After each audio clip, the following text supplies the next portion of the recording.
Mastering Third Conditional in English Grammar. Hello, English learners.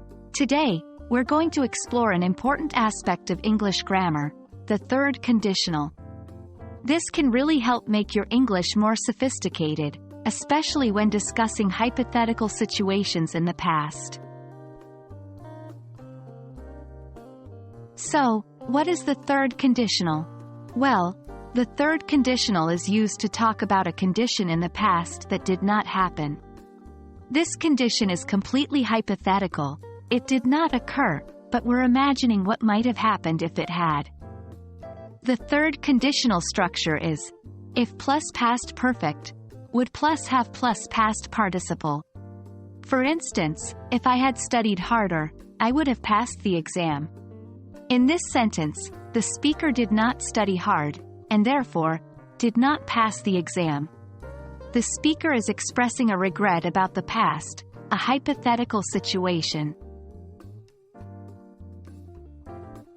The third conditional has two clauses, the if clause and the mon clause.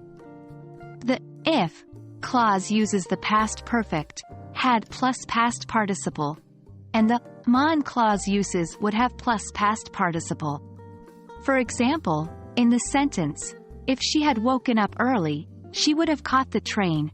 If she had woken up early is the if clause, and she would have caught the train is the mon clause. Remember, the if clause can be at the beginning or at the end of the sentence. Both of these sentences are correct.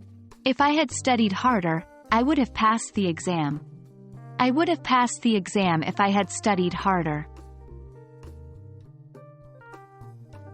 The third conditional is great for expressing regrets about the past, or to show that a certain action depended on a condition that was not fulfilled.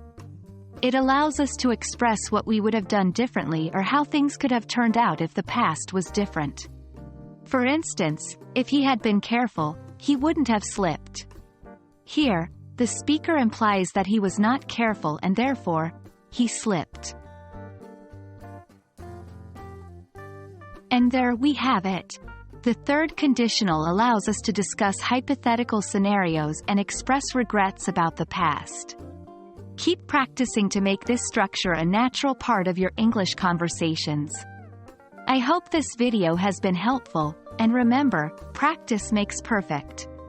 Until next time, happy learning!